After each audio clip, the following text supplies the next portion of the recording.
Yo quiero también recordar antes lo que dice el artículo 33 del Convenio de Ginebra. Dice: no se castigará a ninguna persona protegida. Convenio de Ginebra es sobre los civiles en los conflictos de guerra. No se castigará a ninguna persona protegida por infracciones que no haya cometido. Están prohibidos los castigos colectivos, así como toda medida de intimidación o de terrorismo. Está prohibido el pillaje. Están prohibidas las medidas de represalia contra las personas protegidas y sus bienes. Cuando se habla de personas protegidas, estamos hablando de civiles, estamos hablando de pueblos. Y por eso a mí me sorprende que este plenario, después de mucho tiempo de agitarse por razones de situación internacional, de pronto se dejó de hablar del asunto.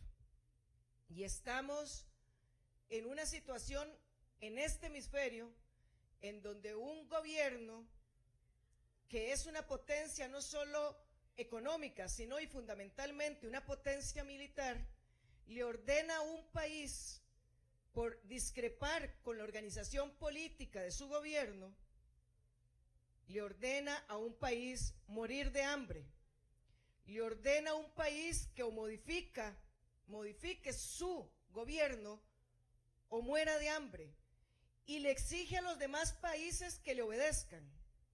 En eso consiste el bloqueo contra el pueblo cubano, bloqueo que viene desde 1960 y que, como ustedes podrán notar, no ha tenido ningún efecto político.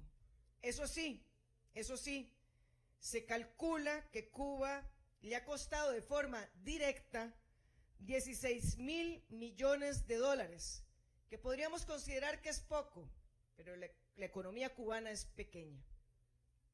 Es una economía pequeña que, a pesar de ese bloqueo de una potencia, no ha tenido que bajar sus indicadores de salud o de educación o de cultura como acostumbran los países que nosotros habitamos.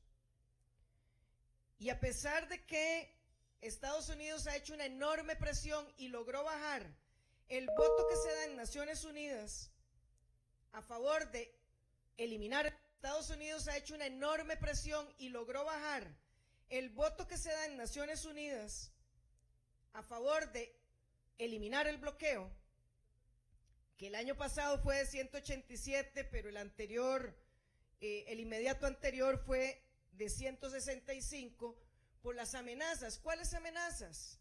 Las amenazas como la que ejerce contra Canadá y contra México, las amenazas que ejerce contra Colombia o Venezuela, o contra Dinamarca, o ahora incluso contra España y la Unión Europea.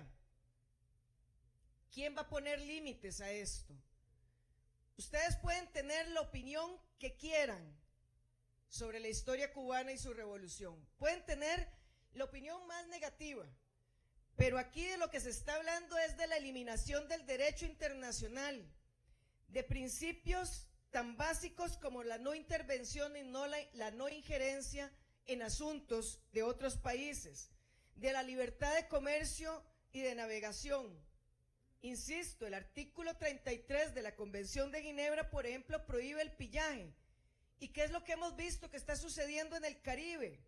En el Caribe, en nuestro hemisferio, nuestro mismo hemisferio, robándose los buques petroleros, y han llevado a la profundización una situación en donde lo único que está a las puertas no es un cambio de gobierno, sino un genocidio, una hambruna.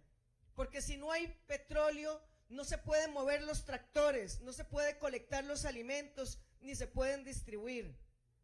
Porque los hospitales están teniendo apagones, porque están teniendo que reducir los horarios de escuela, porque la gente ya no puede visitar a sus familiares. Eso no tiene que ver con cambios de gobierno. Hoy mismo, congresistas de los Estados Unidos están pidiendo que esto cambie, congresistas demócratas e hispanos, porque además creo que todos hemos visto lo que está sucediendo realmente dentro de Estados Unidos. Y entre la persecución criminal que hay a los migrantes y el intento de esconder la red de pedófilos de la que participa su señor presidente, retirar toda su fuerza militar contra los países vecinos. Y bueno, la misma oposición que vive en Cuba ha dicho que esta es la peor manera de tratar de generar un cambio político.